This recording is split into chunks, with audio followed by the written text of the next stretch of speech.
Bismillahirrahmanirrahim. Assalamualaikum warahmatullahi wabarakatuh. Alhamdulillahirabbil alamin.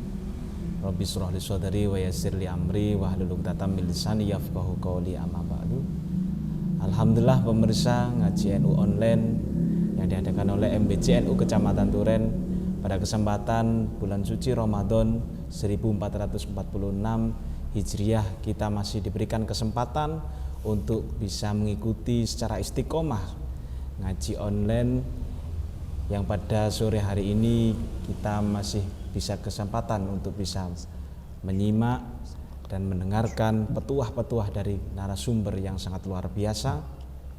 Pertama-tama marilah kita panjatkan puja dan puji syukur kehadirat Allah Subhanahu wa taala yang telah memberikan kita kesempatan nikmati bulan Ramadan. Yang kedua, sholawat dan salam kita haturkan kepada baginda Nabi Muhammad Sallallahu Alaihi Wasallam yang kita harapkan syafaatnya ila yaumil qiyamah, dan semoga kita yang menjadi umatnya mendapatkan syafaatnya kelak di akhirat nanti, amin ya rabbal alamin.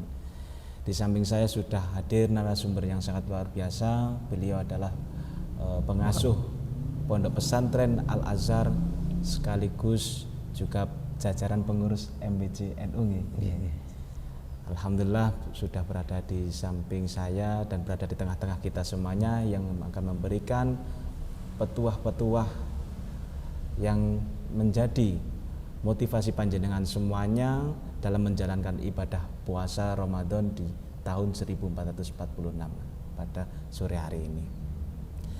Mungkin saya perkenalkan terlebih dahulu narasumber yang berada di samping saya, yakni Kiai Haji Muhammad Habibullah yang berasal dari desa Jeru, dan beliau juga pengasuh Pondok Pesantren Al Azhar.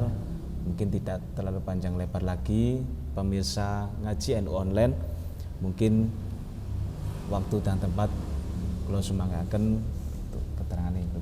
Monggo Nyai. Assalamualaikum warahmatullahi wabarakatuh. Waalaikumsalam warahmatullahi wabarakatuh. Para pemirsa dimanapun berada, langsung saja mari kita mengaji hal-hal yang berhubungan dengan masalah puasa. Pertama, orang berpuasa itu harus melakukan niat, karena innamal a'malu binniyat. Amal itu bisa sah kalau disertai dengan niat. Lah, menurut mazhab Syafi'i, niat puasa wajib termasuk puasa Ramadan, puasa nadar, ini harus dilakukan di waktu malam. Lah, waktu malam itu ya mulai maghrib sampai imsak.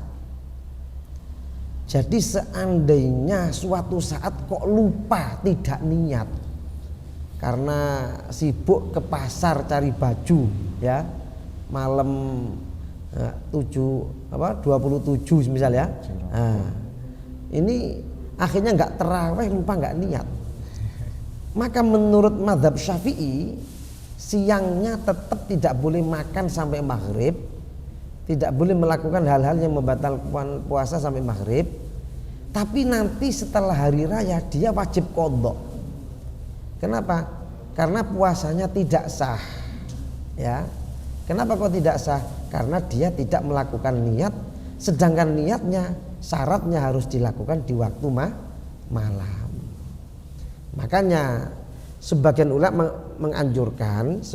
menganjurkan agar kita itu pada waktu malam pertama bulan Ramadan niat berpuasa 1 bulan full mengikuti madhabnya Imam Malik. Jadi di antara yang menganjurkan itu guru saya, Kiai Idris Marzuki, pengasuh Pondok Pesantren Lirboyo, itu pernah menganjurkan agar malam pertama itu di samping mengikuti mazhab Syafi'i niat, ya, dilakukan pada waktu malam, di samping itu, ya, niat mengikuti mazhab Imam Malik, yaitu cukup 1 kali niat tapi untuk 1 bulan. Lah, beliau menjelaskan ini bukan untuk supaya setiap malam nanti sudah nggak niat lagi, nggak begitu. Oke. Tapi tetap kita memakai mazhab Syafi'i. Cuman seandainya lupa, suatu saat kok lupa nggak niat, kita bisa taklid, bisa mengikuti Imam Malik. Menurut Imam Malik sudah cukup niat pertama dulu. Nah, sekarang lupa ya nggak masalah. Nah, berarti nanti sudah nggak kodok kalau begitu. Ini.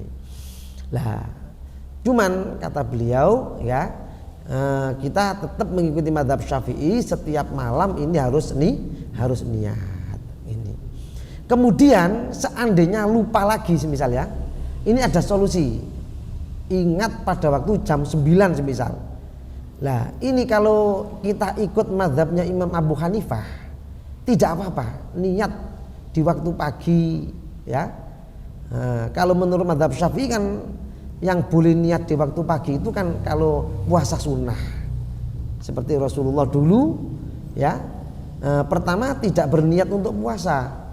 Kemudian setelah bertanya kepada Sayyidah Aisyah, ya, apakah ada makanan, ternyata nggak ada, ya, beliau langsung berniat untuk melakukan puasa sunnah. Akhirnya dari situ para ulama mengambil kesimpulan bahwa untuk puasa sunnah ini boleh dilakukan di pagi hari, sing penting durung kelebon sego goreng. Jadi kalau belum ngopi, belum ya kemasukan makanan apapun, belum melakukan hal-hal yang membatalkan puasa, maka boleh melakukan niat puasa di pagi hari, tapi ini untuk puasa sunnah. Kalau menurut mazhab Syafi'i khusus puasa sunnah. Kalau puasa wajib tidak boleh, harus tetap waktu malam.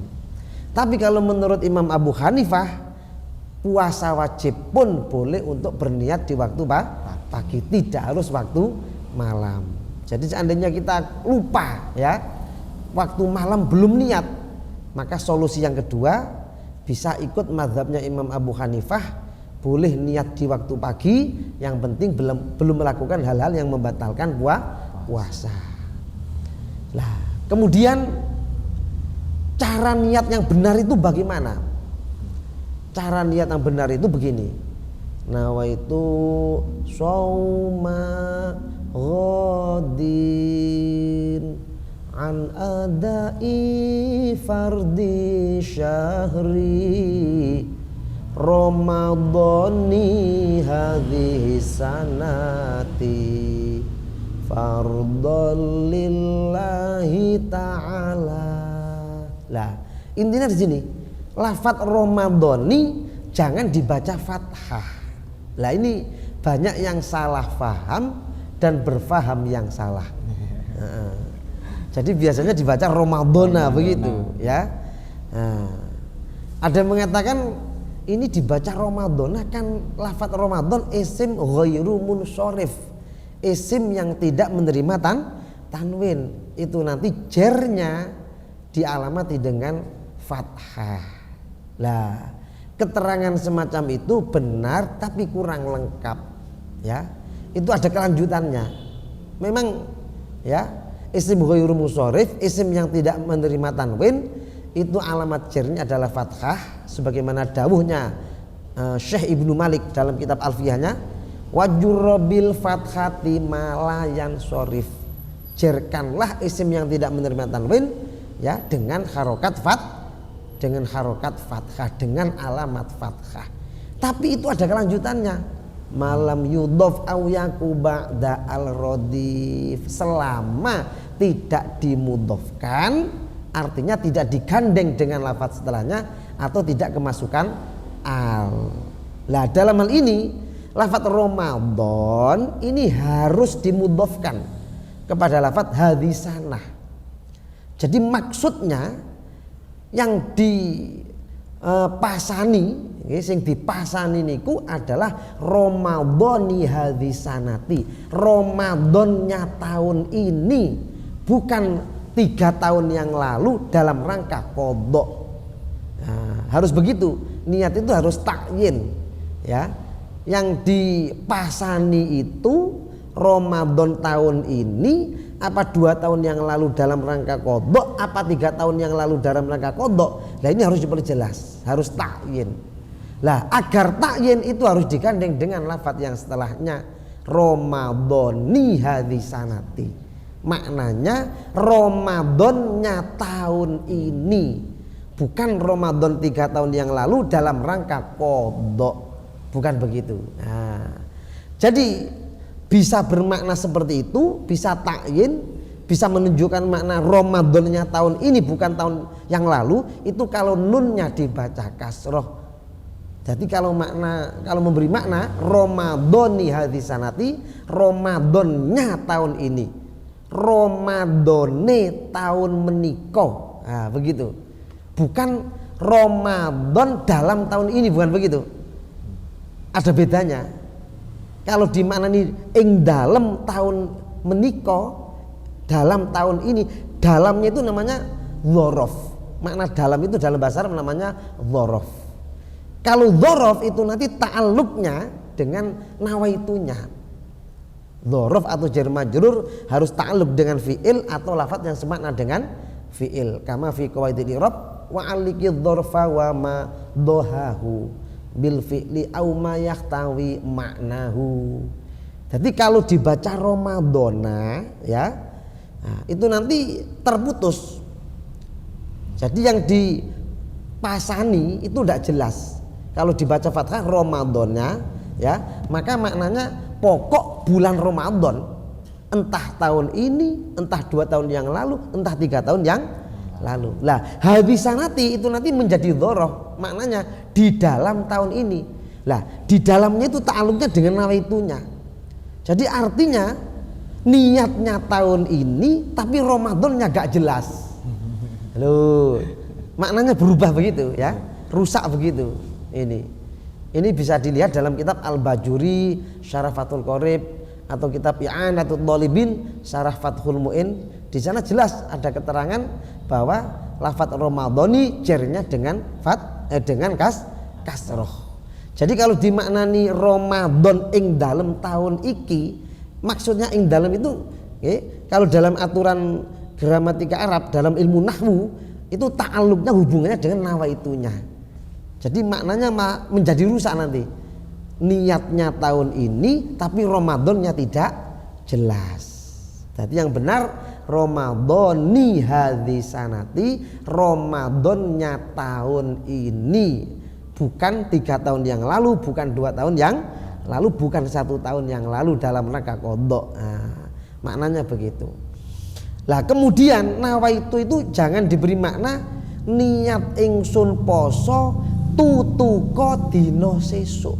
Loh, sebagian ada yang sudah menjadi tradisi seperti itu. Ya, saya berniat puasa, mudah-mudahan nutuk sampai maghrib karepe ngoten.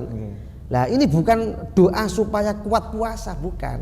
Ini niat berpuasa. Jadi cukup nawaitu, saya berniat, niat ingsun sauma ghadin dino sesuk. Saya berniat puasa esok, besok, bukan lusa. Nah gitu. Ghadin itu maknanya cukup dino sesuk, tidak usah diberi mana tutuko dino sesuk, biar notok sampai maghrib. Nah, kalau ingin kuat sampai maghrib ya cukup nanti ditambah la haula wala quwata illa billah, biar kuat berpuasa. Jadi ini harus dibenahi karena sudah bertahun-tahun ini terjadi seperti itu ya. Dibaca Ramadhana, kemudian nama itu somagodin dimaknani niat ingsun poso tutuko dino sesuk. Dulu di tempat saya juga pernah keliru, tapi diingatkan oleh sebagian kiai, ternyata benar ya diikuti, nggak gengsi-gengsi. Nah, jadi yang selama ini keliru monggo dibenarkan. Anda tetap mulia dengan menerima kebenaran, Anda tetap mulia, bukan berarti Anda terhina dulu, amalannya dirusak, enggak, tetap mulia. Namanya orang enggak ada yang benar 100%, keliru itu biasa. Al-insanu makhluk khata' wan nisyan. Jadi yang benar nawaitu sauma ghadin, niat ingsun poso dina sesuk an adai fardhi syahri Ramadan ya di sanati. Ini gandeng semua ya, saking nekani fardune, ada ne-nya begitu digandeng, fardune wulan Ramadhane iki ra taun. Dadi wulan Ramadhane iki ra taun begitu, bukan Ramadan ing dalam tahun iki mboten ngoten. Ya, kalau Ramadan ing dalam tahun ini seperti yang saya katakan tadi, ya, ing dalamnya itu hubungannya dengan nawaitunya, berarti maknanya niatnya tahun ini hadisanati, tapi Ramadannya tidak jelas. Nah, kemudian ditambah fardhon lillahi ta'ala, enggak apa-apa. Biasanya kalau pujian kalau nggak ada fardhonya lagunya gadok, kan begitu kan? Nah, jadi nggak sesuai. Tadi monggo yang anak kecil-kecil pujian biasanya sebelum sholat kan pujian ya, monggo dibenarkan seperti tadi Ramadhani nawaitu shauma ghadin an adai fardi syahri Ramadhani hadhihi sanati fardhon lillahi ta'ala. Kemudian ada yang salah paham, dianggap Ramadhani dan Ramadhani itu seperti doa kunut. Kalau banyak Allahumma dina, begitu. Fiman hadait. Kalau cuma satu orang Allahumma dini fiman hadait. Ini lain ini, ya. Kalau yang kunut itu itu maknanya memang kita semua orang banyak. Yang Allahumma dini mutakalim wahdah, ya, satu orang. Yang Allahumma dina mutakalim ma'al ghair, ya, yang bicara sekaligus yang lain orang banyak. Tapi kalau Ramadan ini enggak begitu, ya. Soalnya ada yang memahami, oh ini karena orang banyak harus baca Ramadan. Oh, enggak, lain, ya. Jadi na dan ni di sini tidak bermakna saya atau kita semua, enggak begitu, lain, ya. Tadi nunnya ini nun balungan kalimat, nah gitu ya. Nah, nun dari lafaz Ramadan, bukan nun yang digandeng dengan ya mutakalim, bukan. Ini. Kemudian apa saja yang membatalkan puasa? Di antaranya benda padat atau benda cair yang masuk ke telinga. Jadi kalau kita mandi, ya, kok telinga kita kemasukan air sampai ke dalam, maka puasanya batal. Begitu pula ya, kita itu memasukkan jari-jari kelingking ya ke telinga, kok sampai ke dalam, maka puasanya batal. Kalau pinggirnya saja yang di daun telinga tidak masalah. Ini. Jadi harus hati-hati, jangan sampai kita siang-siang Ramadan pakai bulu ayam itu namanya apa? Kilen-kilen itu ya. Nah, kok masuk ke dalam, ini puasanya batal. Kalau mata ini tidak apa-apa. Jadi seandainya kita itu sakit mata, ya, kita berobat pakai insto atau aito atau apa saja ya. Nah, kemudian diteteskan ke mata kita. Ini walaupun terasa di tenggorokan, walaupun terasa pahit, tidak masalah.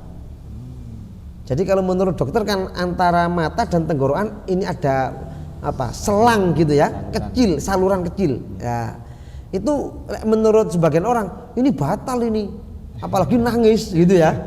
Menangis ini membatalkan puasa karena air matanya nanti masuk ke dalam, ke tenggorokan kan gitu ya kan. Nah, kalau menurut ahli fikih ya, menurut syariat Islam itu tidak apa-apa. Kenapa? Karena dianggap masuk lewat pori-pori. Jadi karena lubangnya itu terlalu kecil gitu loh. Ya. Jadi karena terlalu kecil maka dianggap masuk lewat pori. Sama dengan suntik. Kita suntik di tangan kita, ya, di belakang itu, di pantat ya, di paha, di sini pundak ya. Nah, enggak apa-apa. Infus juga begitu. Infus kok dimasukkan ke daging enggak masalah. Tapi kalau infus lewat hidung, lah itu Mbak. Ya, enggak boleh, membatalkan puasa. Ini. Kemudian ketika berwudu ya, orang yang berpuasa tetap sunnah melakukan istinsyak. Istinsyak itu nyedot banyu marang irung terus digebrasno, lah dikeluarkan lagi. Itu namanya istinsyak, sunnah hukumnya. Tapi tidak sunnah mubalaghah. Mubalaghah itu istinsyak yang nemen. Jadi kalau nyedotnya terlalu keras ya, sampai masuk ke jalur hidung, maka puasanya batal. Nggak boleh jadi alasan, loh saya kan melakukan sunnah wudhu berarti makfu. Oh, enggak ya, sunnahnya tetap sunnah, tapi tidak sunat mubalaghah begitu. Tetap dianjurkan menghirup air lewat hidung kemudian dikeluarkan lagi, tapi tidak sunnah mubalaghah, tidak sunnah terlalu keras. Nah, begitu pula ketika kita berkumur, itu juga begitu. Orang yang berpuasa tetap disunahkan untuk berkumur, tapi tidak sunnah mubalaghah. Mubalaghah itu berkumur yang nemen gitu ya, agak berlebihan, agak ke dalam. Jadi kalau seandainya berkumur terus dangak begitu ya, krok-krok di tenggorokan gitu ya, nah, kok masuk, maka puasanya batal. Nggak boleh jadi alasan, loh ini kan saya melakukan sunahnya wudhu berarti ma'fu. Oh enggak. Ya, karena nggak disunahkan, mubalaghahnya tidak sunnah. Kalau berkumurnya sunnah, tapi untuk mubalaghahnya berkumur yang begitu begitu keras ya, itu tidak disunahkan. Jadi karena tidak disunahkan, maka ketika berkumur yang terlalu dalam kok akhirnya masuk, maka puasanya batal. Nah, kemudian mencicipi makanan itu tidak masalah asal tidak ditelan. Lah batasnya menurut sebagian ulama ini makhrajnya ha. Jadi kalau makhrajnya ha itu tengah tenggorokan, agak ke dalam. Sebagian ulama makhrajnya kok agak keluar. Ini. Jadi ulama masih beda pendapat, ada yang mengatakan yang membatalkan itu kalau makanan ini masuk sampai pada makhrajnya kha. Sebagian ulama kalau makhrajnya kha belum batal, ya batalnya kalau agak ke dalam lagi makhrajnya kha ini. Jadi kita ya harus hati-hati kalau mencicipi makanan ibu-ibu ya, maka silahkan asal tidak sampai ditelan, jadi harus dikeluarkan lagi ya. Kemudian termasuk membatalkan puasa yaitu lubang depan, lubang belakang ini ya, depan dan belakang jangan sampai kemasukan air atau kemasukan benda padat ini. Nah, seandainya kita masuk ke sungai, di situ kita keluar air kecil atau air besar, lah kok akhirnya air masuk, lah itu nanti membatalkan puasa. Jadi harus hati-hati, mungkin terutama ibu-ibu jangan sampai kencing di dalam air, bahaya. Insya Allah ini ketika sudah selesai kencing, insya Allah ini menyedot air ke dalam ya. Begitu pula lubang belakang, ketika kita mengeluarkan kotoran, begitu selesai keluar, insya Allah ini kelepnya itu ya nyedot air. Nah itu kalau nanti air masuk, puasanya batal. Termasuk seandainya tidak dimasukkan air, kita qadil hajat di atas WC ya. Nah, kemudian di tengah-tengah acara itu ya, ada anak kecil ya menghidupkan mercon, duar, kaget. Akhirnya sudah keluar kembali ke atas. Lah, ini termasuk memasukkan perkara dari luar dimasukkan ke dalam. Ini membatalkan puasa. Atau begini, mengeluarkan kotoran belum sampai putus karena tergesa-gesa diputus dulu. Nah itu biasanya akhirnya ada yang sudah keluar naik ke atas ya. Nah itu nanti termasuk membatalkan puasa. Jadi ini harus hati-hati ya, jangan sampai puasa kita itu batal, terutama jangan sampai berhubungan suami istri. Makanya menurut orang kuno itu kalau ada pengantin kok menikah di bulan Ramadan oleh benduni Allah, katanya begitu, garai oleh benduni Allah. Kenapa? Insya Allah nggak kuat ya, manten anyar masih 220 gitu ya kan ya, wattnya masih tinggi, tegangan tinggi ya. Lah ini bisa kebabasan. Kalau sudah tua kan 002. Kalau masih muda 220, kalau sudah tua 002. Kalau masih muda itu pandangan hidup, sekali memandang sudah hidup. Agak tua pegangan hidup, bisa hidup kalau dipegang. Lebih tua lagi perjuangan hidup, bisa hidup kalau diperjuangkan. Kadang-kadang sudah diperjuangkan nggak hidup. Nah, makanya bagi pengantin baru hati-hati ya, di bulan Ramadan jangan sampai berhubungan suami istri. Kalau sampai berhubungan suami istri, di samping puasanya batal, besok setelah hari raya harus qadha, di samping itu dia wajib membayar kafaroh, harus membayar tebusan, yaitu pertama kalau bisa memerdekakan budak. Karena sekarang sudah gak ada budak ya, alternatif yang kedua apa? Berpuasa 2 bulan berturut-turut. Jadi seandainya 1 bulan kok gagal, harus mengulangi dari awal. Nah, begitu. Kalau nggak mampu diganti memberi makan 60 orang miskin. Setiap orang miskin 1 mud makanan. 1 mud itu 7 on beras kali 60. Lah, jadi bahaya ya berhubungan suami istri di siang hari bulan Ramadan ini, di samping membatalkan juga menimbulkan wajib bayar kafaroh.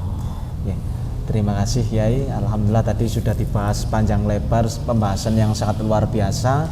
Itu tadi adalah permasalahan-permasalahan yang sering terjadi di lingkungan kita, yang dimana mengenai niat. Bahwasanya tadi Kiai Haji Muhammad Habibullah menyampaikan di mana pentingnya niat, di mana baik sebagai bentuk kehati-hatian kita untuk mengamalkan dari mazhabnya Imam Malik. Jadi dibekali di awal bulan sebagai bentuk kehati-hatian kita kalau kita lupa tidak melampatkan niat pada dalam 1 hari tadi. Setelah itu juga disampaikan pula oleh Kiai bahwasanya mengenai hal-hal yang dapat membatalkan. Apalagi tadi sudah disinggung lagi tentang niat yang sering kita lakukan di kampung-kampung. Yang sering kita dengar adalah kalimat Ramadana, bukan Ramadhani. Padahal sejatinya kebenaran itu adalah kita yang memakai Ramadhani. Maka dari itu, pemirsa ngaji NU online, mari kita perbaiki diri di bulan yang penuh berkah dan maghfirah ini. Semoga oleh Allah kita tetap diberikan ampunan atas kesalahan kita. Jangan lupa sobat NU online, di mana kegiatan ngaji NU ini disponsori oleh NU Turen Official dan LTN NU. Dan jangan lupa untuk subscribe dan like dan komen sekaligus share kepada keluarga, tetangga, agar semua keluarga dan tetangga kita bisa menikmati dan menyimak ngaji NU online yang diselenggarakan oleh MWC NU Kecamatan Turen. Alhamdulillah Yai, keterangan yang sangat luar biasa Yai, tadi sebagai bentuk bekal manfaat. Ya, alhamdulillah. Nanti untuk para pemirsa yang pendengar setia NU Turen Official, semoga mendapatkan keberkahan dengan bisa menyimak dan mendengarkan ngaji online yang diadakan oleh NU Turen Official. Sebelum kami akhiri, mungkin doa terlebih dahulu Kiai sebagai penutup untuk segmen yang pertama ini. Mudah-mudahan apa yang saya sampaikan menjadi ilmu yang bermanfaat, barokah fid dunya wal akhirah. Amin ya rabbal alamin. Bismillahirrahmanirrahim. Alhamdulillahirabbil alamin. Allahumma shalli wa sallim wa barik ala sayyidina Muhammad wa ala alihi washabihi ajma'in. Allahumma ighfir lana dhunubana wa liwalidina warhamhum kama rabbawna shighara wa jama'atina wa sadidina wa 'allimina wa dhurriyyatina wa jama'atina wa talamidina wa qiyamah ya Allah. Allahumma barik lana fi ulumina wa ta'allumina wa ta'limina khususan ta'limana hadza ya Allah, wa jama'atina khususon jamaah Nahdlatul Ulama wilayah Turen hadza ya Allah. Waffiqna wa yamni ta'atika wa ibadatik warzuqna wa iyyahum husnal khotimah warzuqna wa iyyahum murafaqata wa musahabata rasulika sayyidina Muhammadin sallallahu alaihi wasallam fil jannah warzuqna wa iyyahum ru'yataka fil jannati miraran ya Allah. Allahumma ya Allah urzuqna wa iyyahum najahan wa salamatan wa sihhatan wa afiatan fid dunya wal akhirah wa barakatan fid dunya wal akhirah. Rabbana atina fid dunya hasanatan wa fil akhirati hasanatan wa qina adzabannar wa adkhilna al jannata ma'al abrar ya aziz wa ghafar. Wa sallallahu ala sayyidina Muhammad wa ala alihi wasallam. Subhana rabbika rabbil izzati amma yasifun wa salamun ala mursalin alhamdulillahi rabbil alamin. Al-Fatihah.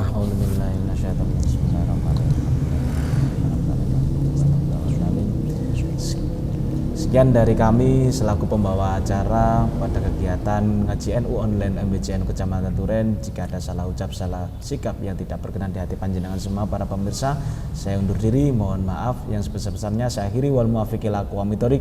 Assalamualaikum warahmatullahi wabarakatuh.